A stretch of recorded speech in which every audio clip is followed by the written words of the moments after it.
আজ শুক্রবার 21শে চৈত্র 2025 সালের 4 এপ্রিল, কন্যা রাশি, কন্যা লগ্ন, ভার্গ সাইনের জাতক জাতিকাদের আজকের দিনটি কিন্তু এক প্রকার বেশ কাটতে চলেছে।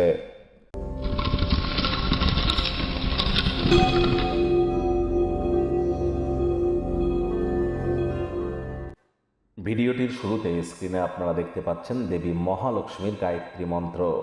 ওম শ্রী মহালক্ষ্মী চ বিদ্মহে বিষ্ণুপত্নাই চ ধীমহি তন্ন লক্ষ্মী প্রচোদয়াৎ। এটি আজ আপনারা পারলে 108 বার জপ করুন।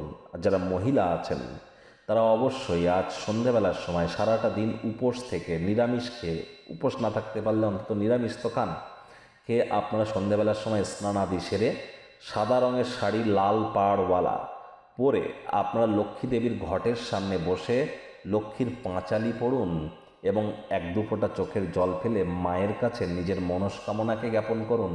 আর বাড়িতে দাঁড়িয়ে থাকা মা লক্ষ্মীর ছবি যেন কখনো রাখবেন না, বসে থাকা ছবি রাখবেন। এটি আপনাদেরকে বহুলাংশে উপকৃত করবে। দেবী মহালক্ষ্মী, মা মহালক্ষ্মীর ছবি সবসময় উত্তর দিকের দেওয়ালে রাখবেন, আর ঠিক তার উপরেই একটি আপনারা কুবের যন্ত্র কিন্তু রাখতে পারেন। বাড়িতে পুরনো দিনের কোনো ঘড়ি যদি পড়ে থাকে ব্যাটারি লাগান, টাইম চালু করুন, না হলে ফেলে দিন। পুরনো তালা যদি থেকে থাকে তেল দিয়ে খুলুন, একটু সঠিক করুন, আদারওয়াইজ ফেলে দিন। তো অবশ্যই আপনাদের ভাগ্যের মজবুতি 100% বৃদ্ধি পাবে। এমনগুলি করলে এগুলি আপনারা করে দেখতেই পারেন।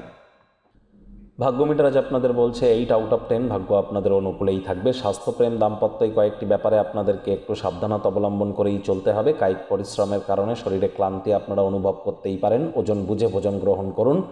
রাস্তাঘাটে সাবধানে গাড়ি ঘোড়া চালান। কোনো প্রকার নেতিবাচক অনুভূতির আশ্রয় ভুলেও যেন গ্রহণ করবেন না। হতাশা কিন্তু আপনাদেরকে গ্রাস করতেই পারে। ইতিবাচক চিন্তাভাবনা এবং উজ্জ্বলতর দিকটির দিকে তাকান। আয় ইনকামও বাড়বে। নতুন উদ্যোগ পরিকল্পনার পাশাপাশি নতুন নির্মাণ কার্যের শুরুয়াতও আজ করা যেতেই পারে। রক্ষণশীল খাতে অর্থ বিনিয়োগ করে আরও বেশি অর্থ উপার্জন করতে আপনারা সক্ষম হবেন। অত্যধিক শক্তি এবং অসাধারণ উদ্যম আপনার অনুকূলে ফলাফল কিন্তু আনতেই পারে। গার্হস্থ্য উত্তেজনা প্রশমিত করবার চেষ্টা করুন। আজ আপনার কার্যদক্ষতাকে বৃদ্ধি করবার জন্য new technology, new modern technology বা মডার্ন স্কিল সেটের যত দ্রুত আপনারা অবলম্বন করবেন সেটিই আপনাদের ক্ষেত্রে বেটার। সময়ের সাথে অ্যাডাপ্ট করে চলতে হবে। কোনো খবর না দিয়েই অপ্রত্যাশিতভাবে অতিথির আগমন গৃহে ঘটতেই পারে। মেজাজ হারালেই কিন্তু ক্ষতি। অতিথি দেব ভব এই ভেবে তাদের সেবা শুশ্রূষা করুন। রাজনীতিবিদ যারা আছেন জনসংযোগ বৃদ্ধি করতে পারলে সমাজে পপুলারিটিও আপনাদের কিন্তু বাড়বে। শিক্ষার্থী বিদ্যার্থীদের পড়াশোনায় মনোযোগ আরও বৃদ্ধি করতে হবে উচ্চশিক্ষার জন্য।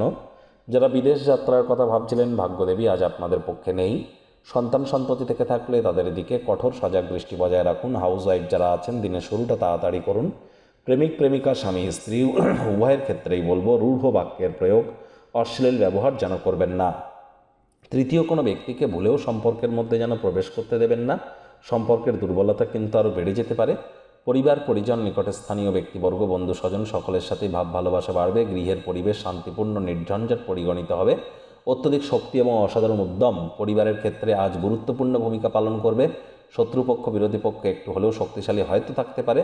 এদিকে একটু চোখ কান খোলা রেখে আপনাদের এগিয়ে যাওয়াটাই কিন্তু বেটার।